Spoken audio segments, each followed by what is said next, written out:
Oi pessoal, tudo bem com vocês? Sejam bem-vindos de volta ao canal. E aí, como que foi de ano novo? Vocês passaram bem? Eu espero que 2024 seja um ano ótimo para todos nós.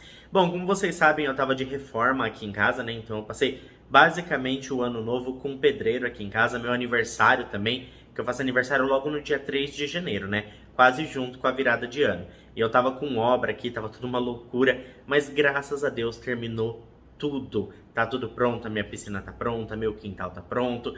Graças a Deus acabou essa bagunça de obra. Gente, obra enlouquece a gente, viu? É tanta coisa que sai fora do planejado, a nossa cabeça fica a milhão, tudo uma loucura, mas graças a Deus tudo isso já passou. Mas é isso, pessoal. Eu espero que vocês tenham um ótimo ano novo, que 2024 seja incrível para você, que todos os seus sonhos se realizem. E agora vamos para o que interessa, né, pessoal? E bora para o caso de hoje.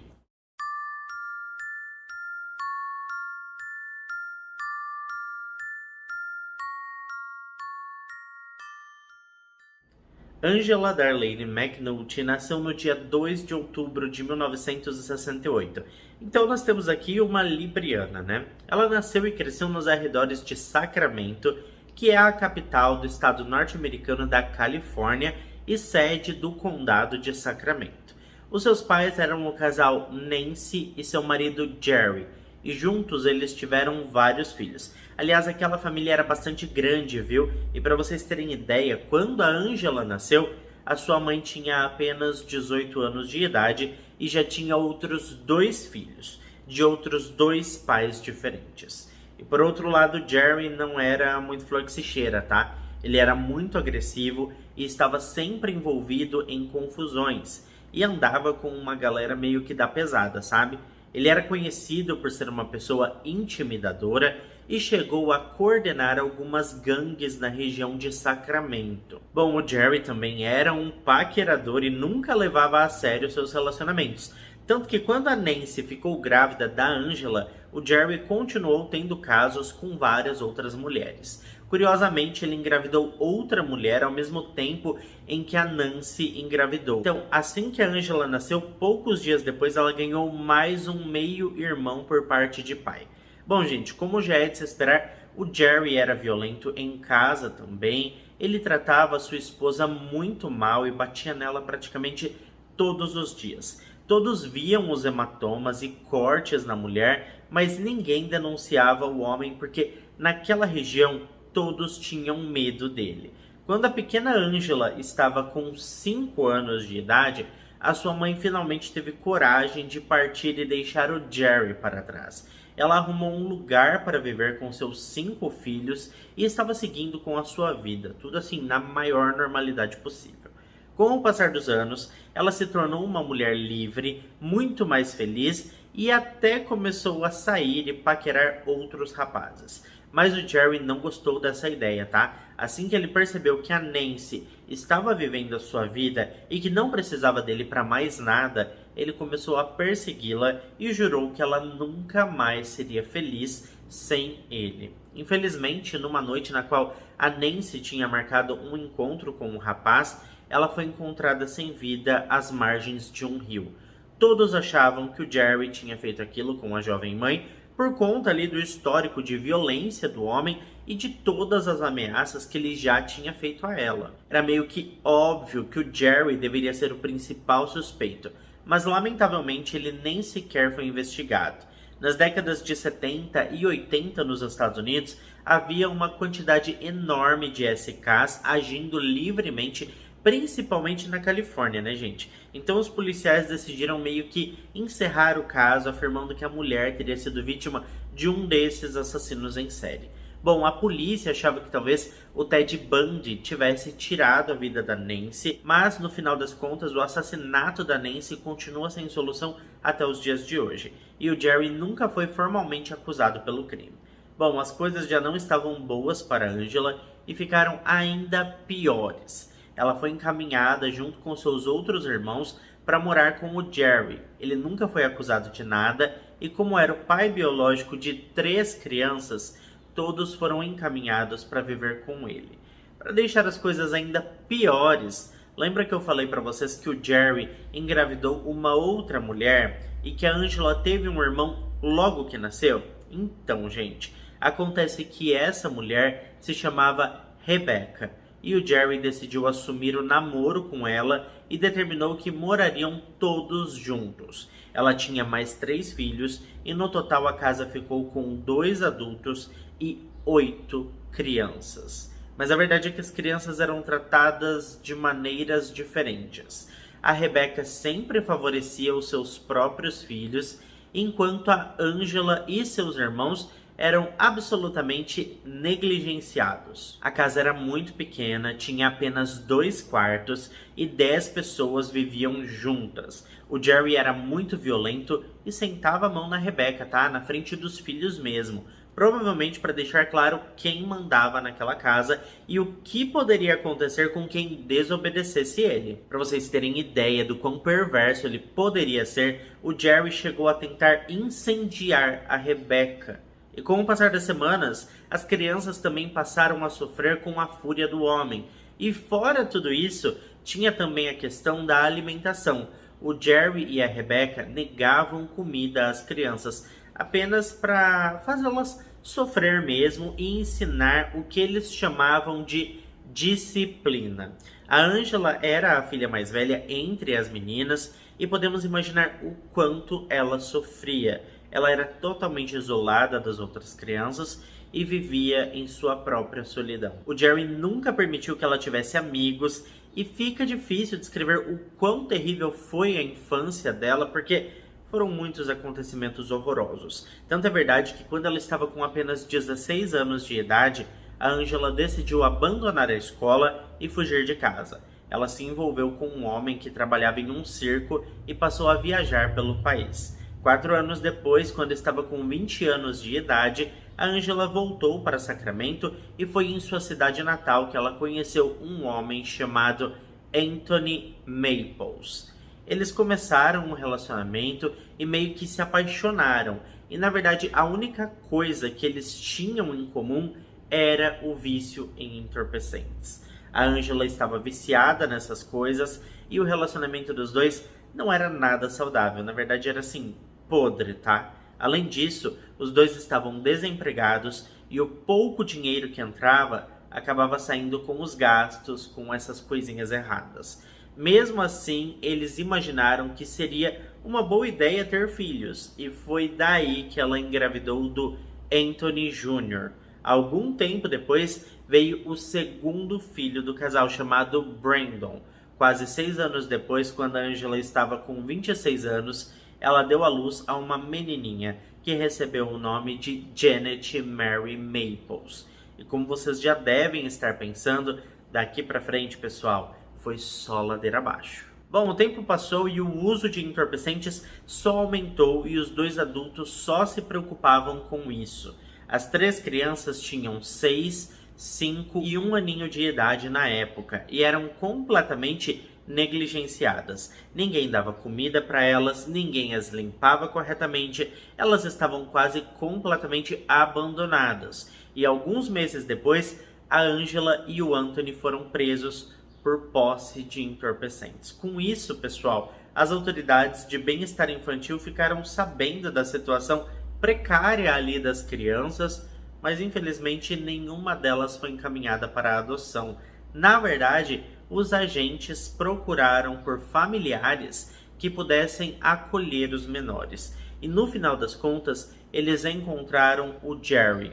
É óbvio que o Jerry não gostava de crianças, mas ao saber ali da quantidade de dinheiro que ele poderia receber do governo simplesmente por estar cuidando das crianças, ele mais que depressa aceitou o compromisso de cuidar dos 3 filhos da Angela. Cerca de 1 ano depois, a Angela saiu da prisão e deu início a uma batalha no Tribunal da Família para conseguir recuperar a guarda dos seus 3 filhos. O Jerry não queria que a Angela recuperasse a guarda, porque ele já estava contando com o dinheiro que recebia do governo, sabe? Aquele dinheirinho ali já fazia parte das contas dele, o dinheiro da assistência já estava totalmente integrado aos gastos mensais do homem e ele não ia abrir mão disso.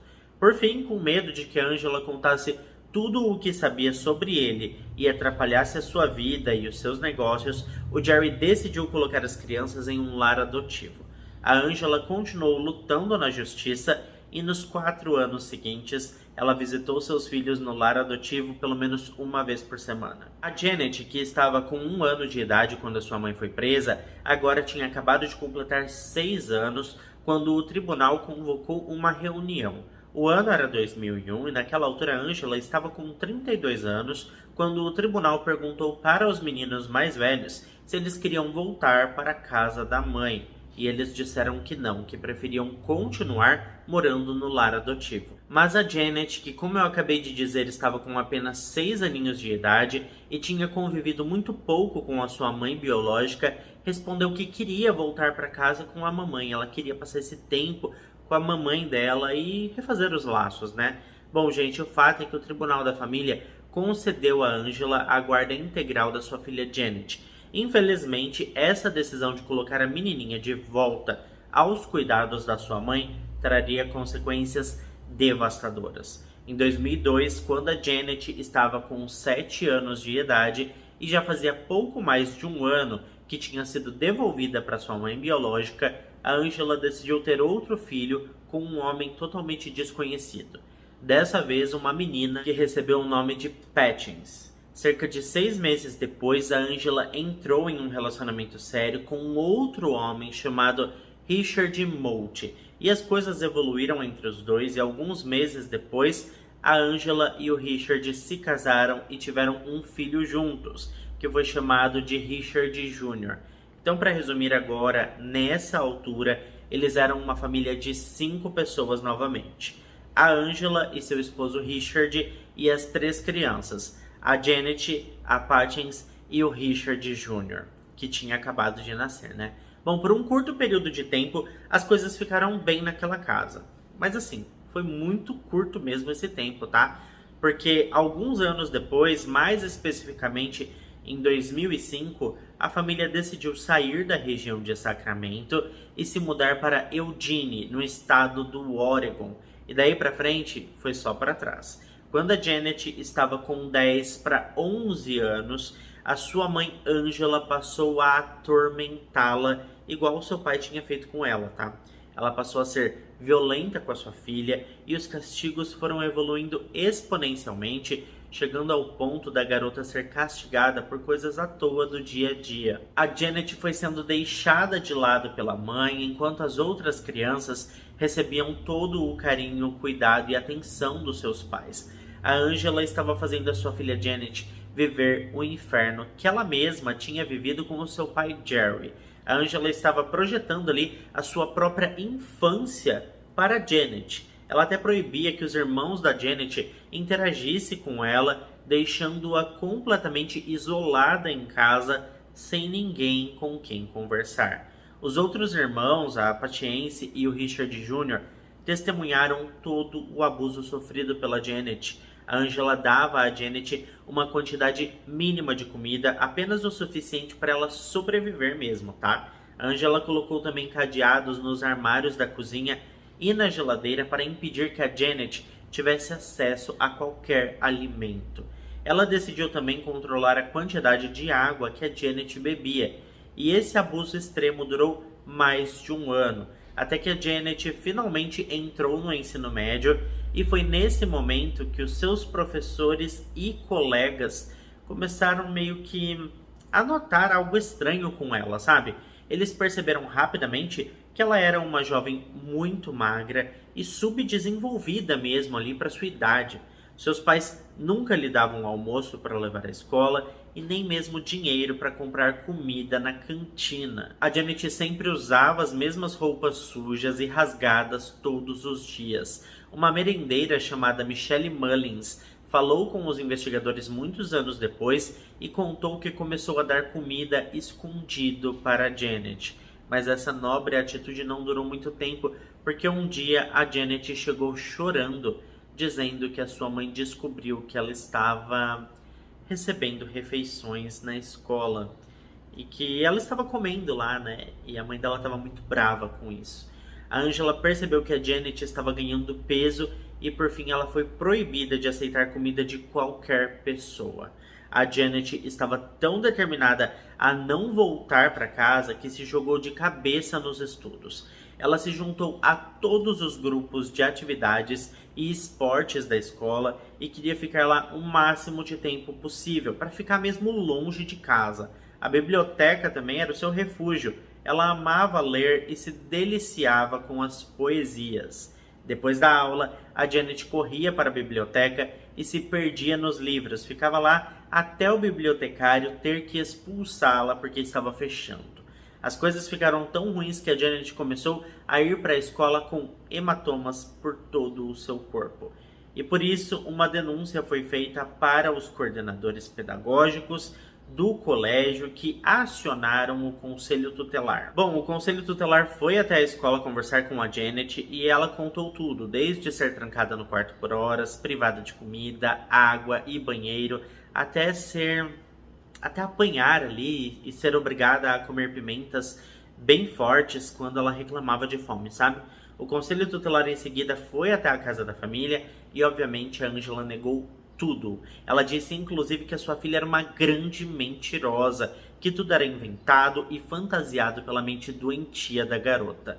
Os agentes deram uma rápida olhada na casa, viram que a cozinha estava cheia de comida e que as outras duas crianças que moravam lá estavam felizes e saudáveis, e chegaram à conclusão de que a Janet era mesmo uma mentirosa e que estava apenas querendo chamar a atenção. Como vocês já devem ter imaginado, gente, a Angela ficou furiosa com a intervenção do conselho tutelar e decidiu tirar a Janet da escola. A partir daquele momento, ela seria educada em casa, no sistema homeschooling.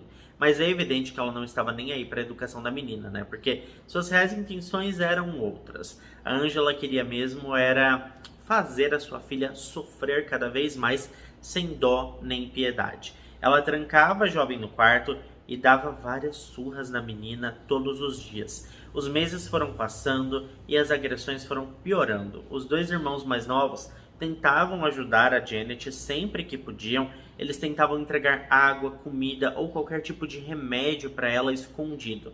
Mas sempre que a Angela descobria, ela perdia o controle e batia ainda mais na Janet. Depois de algum tempo, os dois irmãos mais novos pararam de ajudar a Janet porque não havia nada que pudesse ser feito. E eu tenho certeza que vocês devem estar se perguntando por onde andava o Richard, né, o marido da Angela. Mas nós vamos falar já sobre ele. A verdade é que ele sempre soube dos abusos e esteve presente quando muitas surras aconteceram. Mas ele nunca fez nada para ajudar a Janet. Ele nunca a agrediu como a sua mãe, mas também nunca moveu um graveto para ajudá-la a impedir as agressões. Ele dizia que a filha era da Angela e que ela educasse a menina da forma que achasse correto. Ele nunca fez nada para ajudar a Janet, enquanto as duas crianças mais novas fizeram muito mais do que ele. Tudo que estava ao alcance dos irmãos da Janet, eles fizeram. Bom, além do Richard, havia outro adulto que às vezes ia até a casa e era uma mulher chamada Lynn. Ela era a mãe do Richard e a avó do Richard Jr. A senhora Lynn começou a perceber o quanto a Janet tinha emagrecido depois que parou de frequentar a escola e o tanto de hematomas espalhados por todo o seu corpo. Ela rapidamente confrontou a Angela e o Richard sobre tudo isso. O resultado foi que a Angela proibiu a senhora Lynn de entrar em sua casa. Ela disse que era a chefe daquela família e a Lynn estava terminantemente proibida de entrar na casa e que deveria cuidar da sua própria vida. Mas a senhora Lynn procurou o serviço de proteção à criança e fez uma nova denúncia. Um agente foi encaminhado para a residência e assim que chegou, a Angela informou que a Janet não estava em casa. Mas na verdade ela estava, tá? Só que ela estava trancada no quarto. Mas a Angela trouxe a sua outra filha para conversar com um agente e disse a ele que estava tudo bem, que todos eram muito felizes naquela casa, e então o agente foi embora sem fazer mais perguntas. Bom, agora nós vamos avançar um pouco mais no tempo, mais precisamente para o ano de 2009. Nessa altura a Janet estava com 15 anos de idade e já faziam 2 anos que ela não ia mais para a escola. Ela já estava fraca desnutrida e pesava menos da metade do peso ideal para uma garota da sua idade. Um relatório apresentado pelas investigações muito tempo depois apontou que a Janet, que tinha 15 anos, pesava menos que uma criança de 6 anos. Nesse ponto, a Janet estava tão fraca que não conseguia se mover, não conseguia andar e ficava apenas em seu quarto, deitada no chão o dia todo. A Angela havia retirado todos os móveis do quarto, então era literalmente apenas um quarto vazio. A Janet ficava nesse quarto escuro o dia todo, sem nada além de um pedaço de papelão no chão para poder se deitar. Ela nunca recebeu nenhum tipo de medicamento e ficava trancada naquele quarto sozinha, passando fome, desidratada, machucada e doente. E então chegou o dia em que o corpo da Janet não aguentou mais. Em dezembro de 2009, a Angela começou a bater na sua filha repetidamente no quadril, causando tantos cortes que o osso da Janet começou a ficar exposto. Em algum momento desse show de horrores, o Richard entrou no quarto, a Janet viu ele e gritou por socorro, ela implorou por ajuda, mas ele simplesmente virou as costas e saiu do quarto, como sempre fazia. Depois disso, a Angela continuou batendo na Janet na parte de trás da sua cabeça e continuou até que uma ferida enorme se abrisse.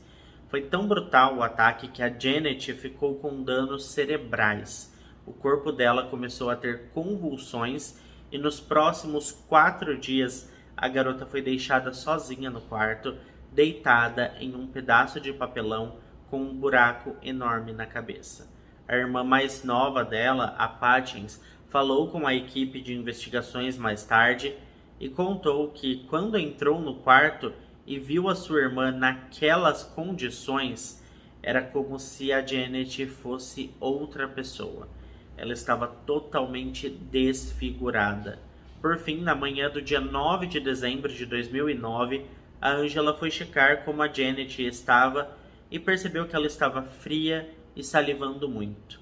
A Angela admitiu ao seu marido Richard que tinha exagerado um pouco na última sessão ali, Mas nem ela e muito menos ele fizeram qualquer coisa. Eles simplesmente deixaram a garota lá enquanto a sua vida desvanecia. Na manhã seguinte, portanto dia 10 de dezembro de 2009, quando a Angela e o Richard foram ver a Janet, ela já não respondia mais, seu corpo simplesmente desistiu e ela deixou esse mundo. O que às vezes eu acho que foi até melhor, porque se ela tivesse viva, talvez ela teria sofrido mais ainda nas mãos da Angela. Bom, a Angela e o Richard tentaram encobrir tudo, mas não faziam ideia do que fazer com o corpo. Por isso eles acabaram colocando a Janet na banheira até decidirem quais seriam os próximos passos. Na sequência, eles ordenaram que os 2 irmãos mais novos limpassem o quarto da vítima, que, como já era esperado, estava sujo com manchas vermelhas por toda a parte. Depois disso, a Angela disse que estava indisposta e que precisava comer alguma coisa. Mas como estavam sem recursos para um almoço em um restaurante chique, ela acabou indo ao McDonald's do bairro e pediu o maior lanche do cardápio. E foi sozinha, porque o Richard ficou em casa pensando em como os dois se livrariam de toda aquela bagunça. Conforme os minutos foram passando e as memórias horríveis do sofrimento da garota insistiam em aparecer na memória do homem, o Richard foi perdendo o controle e deixando o desespero tomar conta de si. Ele percebeu que precisava conversar com alguém porque senão iria explodir a qualquer momento. E foi aí que ele passou a mão no telefone e ligou para sua mãe, a Lynn. Lembram dela? Então, a gente falou sobre ela agora há pouco e foi ela quem tentou denunciar os maus tratos e ficou proibida de entrar na casa da família novamente. Bom, o Richard se lamentou ao telefone e disse que sentia muito, que deveria ter agido antes, que talvez a Janet pudesse ter sobrevivido. Ele confessou tudo para sua mãe, contou tudo o que aconteceu em detalhes, sem deixar nenhuma informação de lado. Ao contrário do que se possa imaginar, a senhora Lynn não passou o pano para o filho, tá? Ela disse que ele fez a sua escolha e que tudo o que eles fizeram com a garota foi horrível e que ele era tão culpado quanto a Angela, porque simplesmente não teve coragem de fazer nada para salvar aquela garotinha indefesa. Bom, a Lynn disse ainda que era para ele ligar imediatamente para a polícia, porque se ele não fizesse isso, ela mesma faria assim que ele desligasse o telefone. E então, naquele dia 9 de dezembro de 2009, o Richard ligou para o número da emergência e contou tudo o que tinha acontecido. Em poucos minutos, os paramédicos e uma equipe da polícia, com a presença de um investigador, compareceram ao endereço da família. Eles encontraram ali o corpo da jovem Janet Maples na banheira e, infelizmente, já sem vida, né? Alguns minutos depois, a Angela e seu esposo Richard foram presos e 2 crianças mais novas foram rapidamente removidas daquele local horrível e colocadas em um lar adotivo. E esse caso, pessoal, ganhou as manchetes assim dos jornais de maior circulação do país, junto com uma grande investigação da polícia estadual. Bom, os oficiais vasculharam o local do crime e ficaram absolutamente chocados com o que encontraram. Havia resquícios de sangue por praticamente todos os cantos do quarto da Janet. Quando eles levantaram o carpete, os peritos perceberam que o líquido vermelho tinha escorrido pelo assoalho por anos.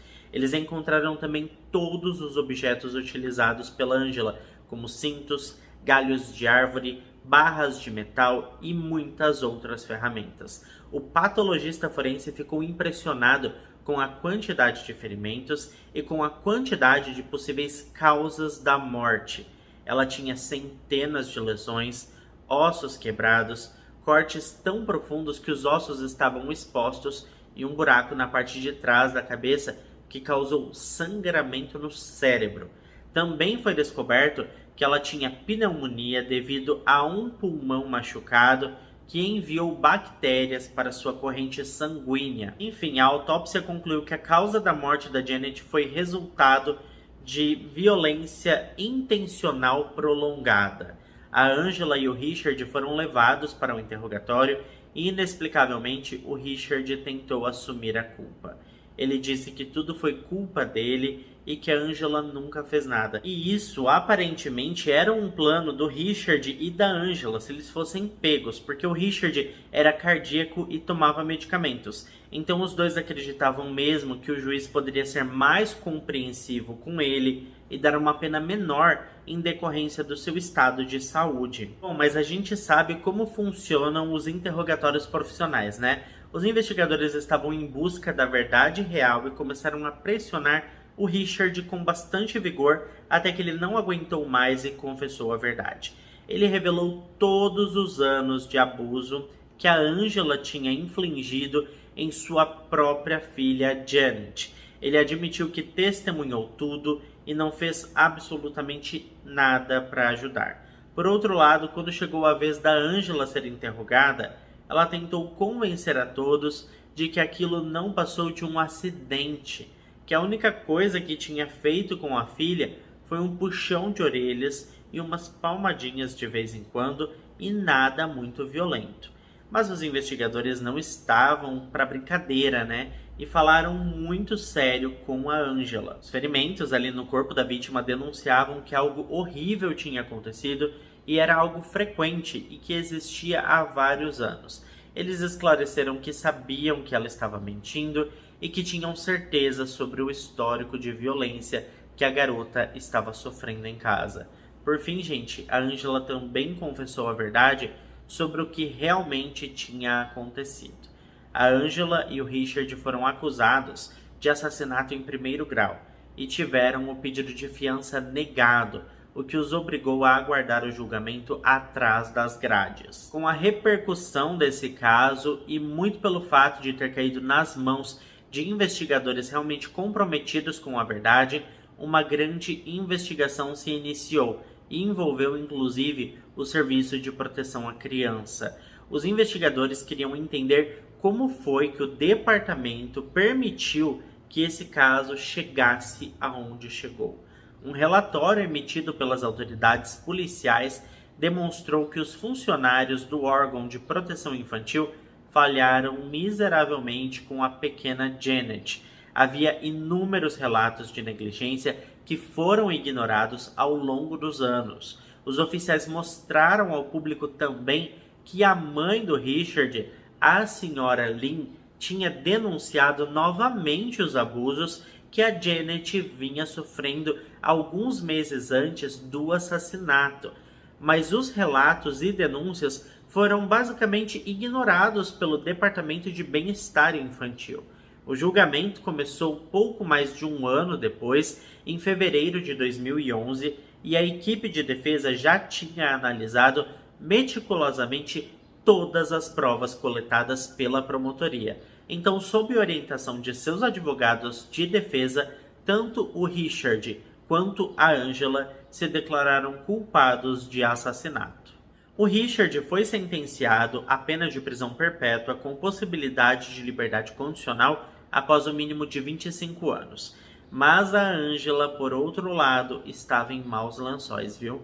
Os promotores queriam a pena capital para ela. Por conta disso, um julgamento com júri foi convocado pelo juiz do caso e diversos depoimentos emocionantes foram apresentados ao tribunal do júri. O Richard foi uma testemunha-chave desse caso, mas outra pessoa também merece destaque, tá? A irmã mais nova da Janet, a Patience, que tinha apenas 13 anos na época. Ela foi muito corajosa ao se sentar no banco das testemunhas e dar detalhes angustiantes de tudo o que viu e ouviu. O júri ficou visivelmente abalado ao ouvir todas as provas do inferno que a pequena Janet passou. A Angela, contrariando todas as expectativas, inclusive indo na contramão do que a sua equipe de defesa tinha preparado, ficou sentada durante todo o julgamento com um sorriso cínico no rosto, fazendo cara de paisagem. Até quando os advogados de defesa tentavam pintá-la como boa mãe, a cara dela denunciava o contrário. Com tudo isso na mesa, o tribunal do júri decidiu atender a solicitação da promotoria e recomendou ao juiz do caso a pena capital para Angela Darlene McNulty. Curiosamente, ela se tornou a segunda mulher na história do estado do Oregon a receber essa condenação. No entanto, a sentença de morte foi anulada posteriormente. Isso porque defensores ali dos direitos humanos alegaram que houve diversas falhas na assistência jurídica que foi prestada a Angela. Então, após análises dos tribunais superiores, a sentença de pena capital foi convertida em sentença de prisão perpétua sem possibilidade de liberdade condicional, o que significa dizer que ela jamais sairá da prisão. Depois de tudo isso, a confiança no Serviço de Proteção à Criança do Estado do Oregon foi totalmente destruída. Diversos agentes foram demitidos e uma nova campanha foi criada para melhorar ali o sistema como um todo. E se vocês estiverem se perguntando por onde andava o pai biológico da Janet, o Anthony, é bom vocês saberem que ele se deu muito bem com tudo isso, tá? Ele não se envolveu no caso e nem sequer compareceu ao funeral da filha. Mas então, alguns meses após tudo isso, inclusive após a equipe de investigações provar que houve falhas no sistema de proteção à criança, ele foi procurado por um advogado especializado em direito civil e todas essas coisas, e juntos eles entraram com um processo contra o estado do Oregon, solicitando uma reparação no valor de pouco mais de 5 milhões de dólares. Por fim, eles fecharam um acordo com a justiça e ele recebeu uma indenização de pouco mais de 1 milhão de dólares. Essa notícia, pessoal, deixou a comunidade revoltada e muitos jornalistas se manifestaram e pediram publicamente que ele doasse essa quantia para a caridade e para instituições que acolhiam menores vítimas de maus tratos e violência doméstica. Mas até onde se sabe, ele não doou nenhum centavo da quantia que ele recebeu. E para encerrar o caso de hoje, eu quero pedir que vocês deixem aqui embaixo nos comentários o que pensam sobre tudo isso. Vocês acham que a Angela estava mesmo projetando os horrores que viveu na sua infância na sua filha Janet? Será que ela deveria ser má porque sofreu na infância? Existem assim muitas pessoas que sofrem violência enquanto crianças e nem por isso se tornam adultos agressivos, né? O que vocês pensam sobre tudo isso? E em relação às sentenças, vocês acham que foram justas? A indenização paga ao pai biológico da vítima, será que foi justa? Ou pelo menos devida, né? Considerando que ele nem sequer foi ao funeral da garota? Me conta o que vocês pensam sobre todos esses detalhes aqui nos comentários, porque vocês sabem que eu adoro passar horas lendo os comentários de vocês e interagindo com vocês aqui nos comentários, né? Bom, muito obrigado a quem ficou até aqui comigo, e se ficou até aqui, não esquece de deixar o seu like, que ajuda muito na divulgação do canal. Eu fico por aqui, um beijo para todos vocês e até o próximo vídeo.